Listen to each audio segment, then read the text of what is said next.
Wait में क्यों इसको नापा जा रहा है? पहली वजह क्या होती है कि मिल्क जो होता है अगर उसको हम वॉल्यूम में नापेंगे तो कई बार फ्रोथ का फॉर्मेशन हो जाता है। फ्रोथ का फॉर्मेशन हुआ, वॉल्यूम यहाँ पर बढ़ सकता है। इसी के साथ साथ अगर टेम्परेचर ज्यादा है तो आपको वॉल्यूम ज्यादा मिलता है। इसी वजह से यहाँ पर जो मिल्क होता है उसकी वेइंग करते हैं हम कभी भी उसको वॉल्यूम में नहीं मेजर करते हैं। तो फैट ग्लोब्यूल्स में होमोजेनाइजेशन कराने के बाद हम इसे तो लेस देन 2 माइक्रोन तक हम इसे लेकर के आते हैं कि किस टाइप का पैकेट आप यूज करते हो मिल्क की पैकेजिंग में। तो आपको याद रखना है कि HDPE का यहाँ पर इस्तेमाल होता है। अब कई लोगों ने अपनी बुक्स में पढ़ रखा होगा मिनिमम फैट परसेंटेज किसमें, डबल टोन्ड मिल्क में 1.5 होता है, लेकिन ये अब नहीं रह गया है। FSSAI ने अमेंडमेंट कर दिया है और इसे 1.3 पर ला करके स्टैंडर्ड को तय कर दिया है। हेलो स्टूडेंट्स, वेलकम टू सोआ एजुकेशन।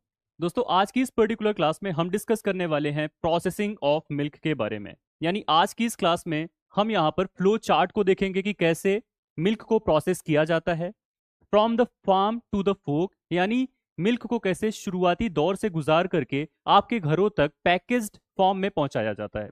क्लास बहुत ही छोटी होने वाली है, बहुत ही क्रिस्प में हम इसको पढ़ेंगे और बहुत ही ब्रीफ सी क्लास होने वाली है। आइए शुरू करते हैं अपने इस लेक्चर को।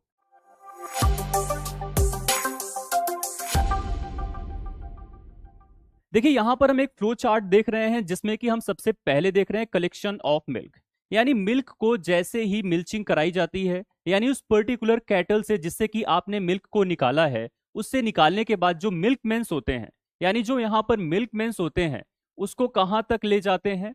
इसको ले जाते हैं कलेक्शन सेंटर तक। ठीक है, अब ये जो कलेक्शन सेंटर्स होते हैं, यहाँ पर ढेर सारे मिल्क मेंस अपने कैंस में लेकर के मिल्क को आते हैं और कलेक्शन सेंटर में इसको जमा करते हैं या इसको सेल करते हैं। अब यहाँ पर कलेक्शन सेंटर में इसको ये सेल करेंगे तो किसके बेसिस पर इसकी सेल आपको देखने को मिलेगी, किस बेसिस पर इनको पैसे मिलते हैं? तो यहाँ पर जनरली फैट परसेंटेज के बेसिस पर इनको पैसे दिए जाते हैं। जो बायर्स होते हैं वो फैट परसेंटेज के बेसिस पर इन मिल्क मेंस को पैसे दिया करते हैं। उसके बाद देखो, अब ये कलेक्शन सेंटर में आकर के जमा कर लिया गया, यानी मिल्क मेंस ने अपना काम कर दिया। अब ये जो कलेक्शन सेंटर है, यहां से इस मिल्क को आगे ले जाया जाता है। कहां ले जाया जाएगा? इसको ले जाया जाएगा चिलिंग सेंटर में। जनरली ये देखा जाता है कि कलेक्शन सेंटर और चिलिंग सेंटर काफी बार आसपास में ही पाए जाते हैं या आसपास में ही होते हैं। तब भी जो चिलिंग सेंटर होता है उसका क्या रोल होता है इसके बारे में हम देखते हैं। तो जो चिलिंग सेंटर होता है, इस पर्टिकुलर रॉ मिल्क को क्या करता है? इसको चिल कराने का काम करता है, यानी इसको लेस देन 5 डिग्री सेल्सियस पर ले आने का काम करता है। अब ये जो आपका मिल्क था, रॉ फॉर्म में मिल्क था, जो कि पहले रूम टेम्परेचर पर था, अब वो आ गया है लेस देन 5 डिग्री सेल्सियस पर। इसको हम लेस देन 5 डिग्री सेल्सियस पर लेकर के क्यों आते हैं, इसके पीछे की क्या वजह होती है? तो देखो, लेस देन 5 डिग्री सेल्सियस पर लेकर के आने का हमारा जो मेन मोटो है वो है मिल्क को स्पॉइल होने से बचाना। ठीक है, क्योंकि जो लेस देन 5 डिग्री सेल्सियस का जो टेम्परेचर है, इस पर आपको जो माइक्रोबियल ग्रोथ रेट होती है ना, माइक्रोबियल ग्रोथ रेट, स्पेसिफिकली उन बैक्टीरियाज की अगर हम बात करें जो कि पैथोजेनिक होते हैं, ये बहुत ही डिक्रीज हो जाती है। ठीक है, इस वजह से हम इसको लेस देन 5 डिग्री सेल्सियस पर लेकर के आते हैं। अब आगे देखिए, यहां पर चिलिंग सेंटर के बाद हम मिल्क को कहां पर लेकर के जाएंगे इसकी बात कर लेते हैं। तो चिलिंग सेंटर के बाद ये मिल्क पहुंचता है प्रोसेसिंग प्लांट के पास। अब प्रोसेसिंग प्लांट तक पहुंचने में आपको ट्रांसपोर्टेशन भी कराना होता है यहां पर। तो ट्रांसपोर्टेशन के थ्रू ये पहुंचेगा प्रोसेसिंग प्लांट में। ट्रांसपोर्टेशन में बेसिकली हम लोग यहाँ पर कंटेनर्स में ट्रांसपोर्टेशन कराते हैं। तो जो आपके कंटेनर्स होते हैं, ठीक है, कंटेनर्स जो होते हैं इनका हम यूज क्यों करते हैं? जो यहाँ पर आपके कंटेनर्स देखने को मिलते हैं, इनका क्या इस्तेमाल होता है, किस पर्पस से हम इसका यूज करते हैं? तो देखो, ये यहाँ पर क्या करते हैं कि मिल्क के टेम्परेचर को मेंटेन करके रखते हैं। मिल्क के टेम्परेचर को मेंटेन करके रखते हैं, इस वजह से हम यहाँ पर यूज करते हैं किसका? कंटेनर्स का। तो आपने मिल्क व्हीकल्स देखा होगा जिसमें कि बड़े से कंटेनर्स लगे होते हैं, जिनके थ्रू यहां पर मिल्क को ट्रांसपोर्ट करके पहुंचाया जाता है प्रोसेसिंग प्लांट तक। अब ये मिल्क पहुंच चुका है प्रोसेसिंग प्लांट के पास। अब यहां से आगे क्या होना है मिल्क का? तो देखो, प्रोसेसिंग प्लांट में पहुंचते ही यहां पर मिल्क की ग्रेडिंग करी जाती है। अब ये मिल्क जो है अलग अलग ग्रेड्स में वहां पर डिवाइड हो जाता है। ठीक है, इसके साथ साथ यहां पर इसकी सैंपलिंग भी करी जाती है। ठीक है, तो ग्रेडिंग और सैंपलिंग आपको देखने को मिलेगा इनिशियल स्टेप्स में। इसके साथ साथ अनलोडिंग होगी मिल्क की, क्योंकि अब उसे प्लांट में जाना है। ठीक है, तो यहां पर ग्रेडिंग और सैंपलिंग के बाद आपको क्या देखने को मिलेगा? ग्रेडिंग और सैंपलिंग के बाद का जो यहां पर होता है स्टेप, वो होता है आपका quality control test. Quality control test में डिफरेंट काइंड ऑफ टेस्ट करते हैं। स्पेसिफिकली कुछ ऐसे स्पेसिफिक टेस्ट है जिनको हम जरूर करते हैं जैसे कि उनको हम कंबाइनली बोले तो बोला जाता है प्लेटफॉर्म टेस्ट। प्लेटफॉर्म टेस्ट की अगर हम पर्टिकुलरली बात करें यहां पर, प्लेटफॉर्म टेस्ट, प्लेटफॉर्म टेस्ट की अगर हम पर्टिकुलरली बात करें तो यहां पर different kind of platform test किए जाते हैं, जैसे कि अल्कोहल टेस्ट, जैसे कि क्लॉट ऑन बॉइलिंग टेस्ट, जैसे कि सेडिमेंटेशन टेस्ट। तो बहुत सारे टाइप के प्लेटफॉर्म टेस्ट होते हैं। अगर आप ये चाहते हो कि आपको प्लेटफॉर्म टेस्ट पर एक सेपरेट लेक्चर मिले तो आप कमेंट में बता सकते हो, कमेंट में जाकर के लिख सकते हो। अब देखो यहां पर हमने प्लेटफॉर्म टेस्ट किया, जिसके बेसिस पर हमें यह पता चल गया कि मिल्क की क्वालिटी क्या है। ठीक है, प्लेटफॉर्म टेस्ट के साथ साथ हम यहाँ पर उसकी फर्दर टेस्टिंग भी करते हैं, बहुत सारी टेस्टिंग, जैसे कि उसका फैट परसेंटेज क्या है, उसमें एसएनएफ वैल्यू क्या है, ये सारी टेस्टिंग हम यहाँ पर क्वालिटी कंट्रोल टेस्ट के अंतर्गत कर लेते हैं। इसके साथ साथ कुछ सेंसरी टेस्ट भी यहाँ पर किए जाते हैं। आगे देखिए, अब यहाँ पर लिखा हुआ है वेइंग, यानी जो अभी मिल्क आपके पास तक पहुंच गया है, यानी प्लांट तक पहुंच गया है, उसकी वेइंग करी जाती है। उसमें यह देखा जाता है कि उसका वेट कितना है। अब देखो वेइंग क्यों कर रहे हैं, वॉल्यूम में इसको मेजर क्यों नहीं किया जा रहा है, वेट क्यों लिया जा रहा है, इसके पीछे की क्या वजह होती है। ठीक है, तो यहां पर क्यों, वाई वेट, वेट में क्यों इसको नापा जा रहा है, इसके पीछे की क्या वजह होती है। तो देखो यहां पर पहली वजह, सबसे पहली वजह क्या होती है कि मिल्क जो होता है, अगर उसको हम वॉल्यूम में नापेंगे तो कई बार फ्रोथ का फॉर्मेशन हो जाता है। ठीक है, फ्रोथ का फॉर्मेशन होता है, जिससे कि वॉल्यूम क्या होता है, अब अगर फ्रोथ का फॉर्मेशन हुआ तो वॉल्यूम क्या हो सकता है, वॉल्यूम यहां पर बढ़ सकता है। ठीक है, वॉल्यूम बढ़ सकता है। इसी के साथ साथ फ्रोथ के अलावा अगर हम बात करें हाई टेम्परेचर की, ठीक है, टेम्परेचर सपोज दैट यहां पर बढ़ गया, तो इस केस में क्या होगा, इस केस में भी क्या होता है कि वॉल्यूम बढ़ जाता है। ठीक है, वॉल्यूम बढ़ जाता है। तो सपोज दैट फ्रोथ का फॉर्मेशन हो गया तो आपका जो वॉल्यूम होगा वो डायनेमिक हो जाएगा, क्योंकि फ्रोथ ज्यादा होगा तो वॉल्यूम ज्यादा मिलेगा, फ्रोथ कम होगा तो वॉल्यूम कम मिलेगा उतने ही मिल्क में। इसी के साथ साथ अगर टेम्परेचर ज्यादा है तो आपको वॉल्यूम ज्यादा मिलता है। इसी वजह से यहां पर जो मिल्क होता है उसकी वेइंग करते हैं हम कभी भी उसको वॉल्यूम में नहीं मेजर करते हैं। क्लियर हुआ, ये बहुत इंपॉर्टेंट पॉइंट है, इसको आपको याद रखना है। अब देखो यहां पर अगला स्टेप है फिल्ट्रेशन। फिल्ट्रेशन में हम क्या करते हैं, फिल्ट्रेशन में जो माइन्यूट पार्टिकल्स होते हैं उनको फिल्टर आउट करते हैं। फिल्ट्रेशन के पहले और वेइंग के बाद कभी कभी आप देखते हो कि प्री हीटिंग भी करी जाती है, प्री हीटिंग। अब देखो यहां पर प्री हीटिंग क्यों करी गई, it is not mandatory step. हो सकता है कि वेइंग के बाद आप डायरेक्टली फिल्ट्रेशन करा दो। देखो फिल्ट्रेशन भी दो टाइप के होते हैं, एक ऐसा फिल्ट्रेशन का प्रोसेस होता है जिसमें कि फिल्ट्रेशन का जो रेट होता है वो स्लो होता है।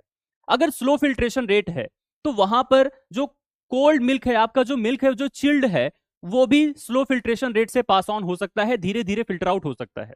लेकिन अगर आप चाहते हो कि रेट ऑफ फिल्ट्रेशन को बढ़ाओ तो यहां पर प्री हीटिंग करानी होती है। Near about 35 to 40 degree Celsius तक आपको मिल्क का टेम्परेचर ले जाना होता है, तब जाकर के आप इसको पास करते हो फिल्ट्रेशन से।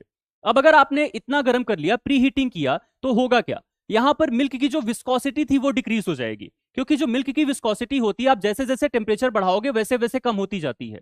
तो जैसे जैसे विस्कोसिटी कम होगी वैसे वैसे फिल्ट्रेशन से वो अपना रेट बढ़ाएगा, यानी तेजी से फिल्टर आउट होगा।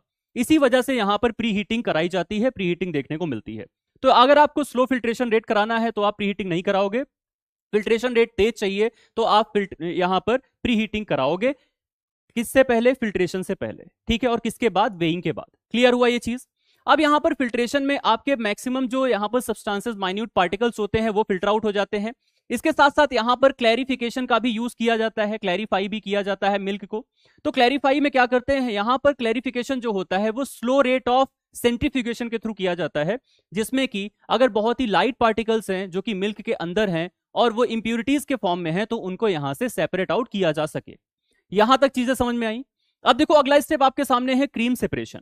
क्रीम सेपरेशन में बेसिकली क्या किया जाता है, यहां पर सेंट्रीफ्यूगल क्रीम सेपरेटर का इस्तेमाल किया जाता है। Centrifugal cream separation, centrifugal cream separation से पास ऑन कराने के बाद क्या होगा, अब देखो सेंट्रीफ्यूगेशन कराया जाता है। सेंट्रीफ्यूगेशन जो स्टेप होता है, इसमें जो आपका क्रीम का पोर्शन है मिल्क के अंदर, यानी मिल्क का जो फैट का पोर्शन है वो क्या होता है, लेस डेंस होता है, तो वो ऊपर की तरफ आ जाएगा। और जो यहां पर वाटर होता है, या आप कह सकते हो कि बचा हुआ सब्सटेंस होता है, वो नीचे की तरफ रह जाएगा।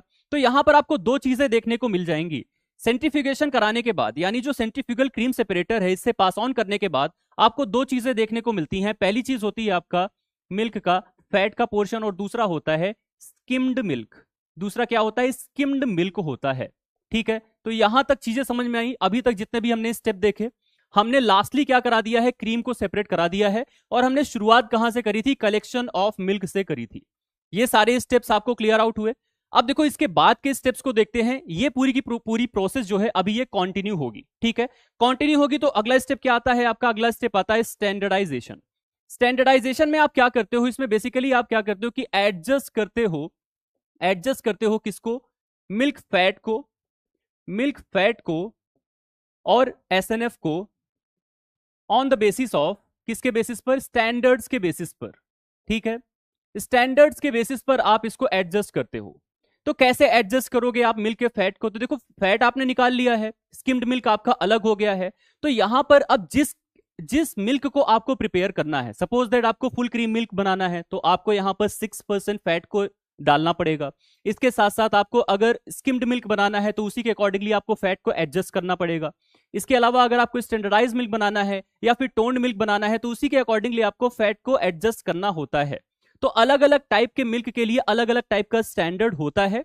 स्टैंडर्ड्स क्या होते हैं? मिनिमम फैट परसेंटेज और मिनिमम एसएनएफ परसेंटेज कितना होना चाहिए, उसको हम अभी नेक्स्ट स्लाइड में देखने वाले हैं, ठीक है। तो स्टैंडर्डाइजेशन का यहां पर कोर पर्पस क्या होता है? इसका पर्पस होता है adjustment of milk fat and SNF. Clear हुआ ये चीज? स्टैंडर्डाइजेशन के बाद अब आप क्या करोगे? अब आप करोगे पास्चराइजेशन। पास्चराइजेशन में basically different kind of pasteurisation आपको देखने को मिल जाता है, जैसे कि एलटी, इसके साथ साथ HT या फिर UHT।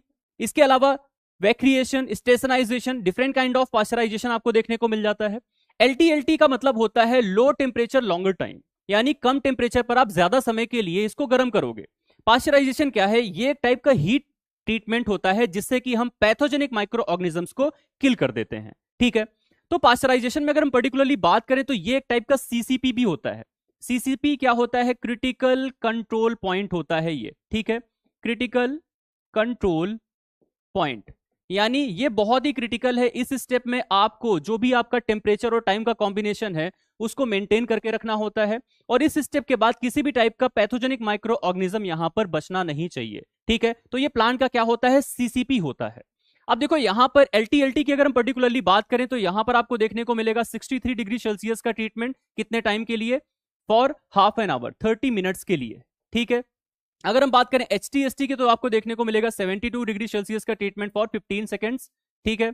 इसके अलावा UHT की अगर हम बात करें तो नियर अबाउट 135 डिग्री सेल्सियस का ट्रीटमेंट फॉर 1 to 2 सेकेंड्स, ठीक है।